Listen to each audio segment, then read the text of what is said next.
नमस्कार, मैं सुशील द्विवेदी। आज आपको जीका वायरस के बारे में जानकारी देना चाहूँगा। जीका वायरस केरल राज्य से भारत के अलग अलग हिस्सों में उत्तर प्रदेश के अधिकतर बड़े शहरों में धीरे धीरे अपनी पहुंच बना लिया है, जिसके कारण लोगों में भय व्याप्त है। वो जानना चाहते हैं कि जीका वायरस से कैसे बचाव किया जाए। दोस्तों, जीका वायरस मच्छर के द्वारा फैलने वाली एक वेक्टर बॉर्न डिजीज है और आपने मच्छर के द्वारा एक बीमारी जिसे मलेरिया कहते हैं उसके बारे में सुना होगा। लेकिन मलेरिया एनोफ्लीज मॉस्किटो, विशेषकर फीमेल एनोफ्लीज मॉस्किटो के द्वारा फैलाई जाती है।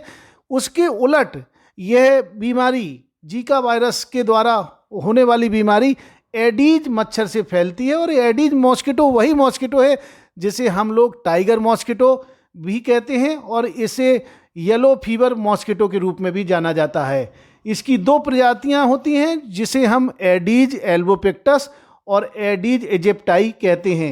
ये एडीज मॉस्किटो दोस्तों वही मॉस्किटो है जो दिन में बहुत एक्टिव रहता है, दिन में हमारे आसपास उड़ता रहता है और इसके द्वारा आपने देखा होगा डेंगू और चिकनगुनिया जैसी बीमारियां आज के दौर में हम और आप लोग देख रहे हैं। और अब अगली बीमारी के रूप में जीका वायरस के द्वारा होने वाली बीमारियां देखी जा रही हैं। ये जीका वायरस के द्वारा जो बीमारियां होती हैं इसके कुछ खास सिम्टम हैं, जैसे सिर दर्द होना, बदन दर्द होना, जोड़ों का दर्द होना, बुखार, मांसपेशियों में दर्द होना, बेचैनी होना। इसके अलावा जो एडल्ट या बड़े बच्चे हैं उनमें एक प्रकार की जो वायरस इन्फेक्शन के बाद न्यूरोपैथी वाली प्रॉब्लम देखी जाती है, जिसे हम जीबी सिंड्रोम कहते हैं, गुलेरियन बेरी सिंड्रोम, और माइलेटिस जैसी न्यूरोलॉजिकल परेशानियां भी देखने को मिल रही हैं। अब सवाल उठता है कि मैं और आप जीका वायरस से बचाव कैसे करें।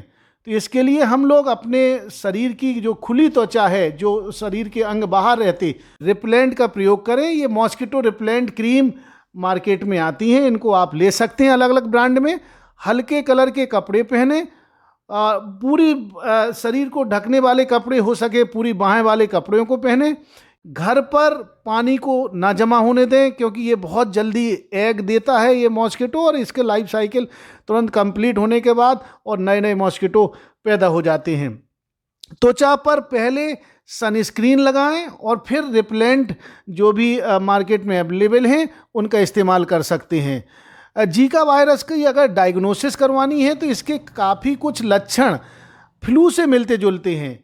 तो ये मिलते जुलते हैं, अगर इस प्रकार के कोई लक्षण हैं तो आपको अपने आप को बचाना है, अपने आप को क्वारंटाइन करना है।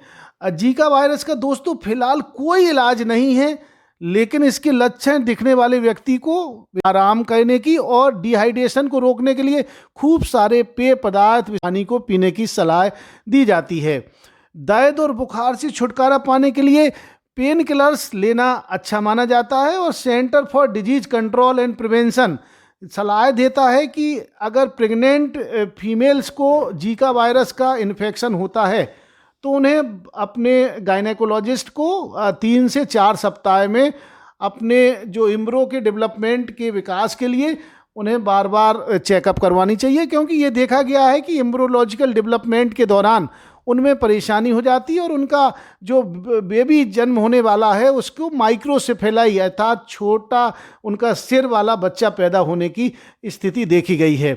जीका वायरस से बचाव के लिए इंसेक्ट रिपेलेंट का खूब यूज करें, फुल स्लीव के कपड़े पहने, अपने घरों में विंडो और डोर स्क्रीन का इस्तेमाल करें और बिस्तर में मच्छरदानी लगाएं। और वायरस फैलाने से बचने के लिए आसपास पानी न जमा होने दें। आसपास अगर खाली टायर या मटके रखे हुए हैं या ऐसे कोई अंधेरे वाली जगह पर किसी प्रकार के कंटेनर रखे हैं तो उनको साफ करते रहें, कहीं से भी पानी को जमा होने ना दें, क्योंकि अगर कहीं से भी उनको ऐसी स्थिति मिली एडीज मॉस्किटो को ब्रीडिंग करने के लिए तो इनकी संख्या बढ़ेगी। और कहीं से भी अगर कोई व्यक्ति जीका वायरस से संक्रमित हुआ तो उससे हेल्दी मॉस्किटो दूसरे मॉस्किटो में इन्फेक्शन फैलेगा और इस प्रकार से लोगों तक बीमारी फैलने की बहुत ज़्यादा संभावना रहेगी। ये देखा गया है कि ये बीमारी में अभी तक डॉक्टरों के अनुसार यह ब्लड ट्रांसफ्यूजन से भी फैल रही है, अंग प्रत्यारोपण organ transplantation even sexual contact के द्वारा अर्थात सेक्सुअली ट्रांसमिटेड डिजीज के रूप में भी इसे देखा जा रहा है। तो इस दौरान अगर कोई व्यक्तियों में इस प्रकार की परेशानी है तो वो अपने ऊपर नियंत्रण रखें और बीमारी को फैलने से बचाएं।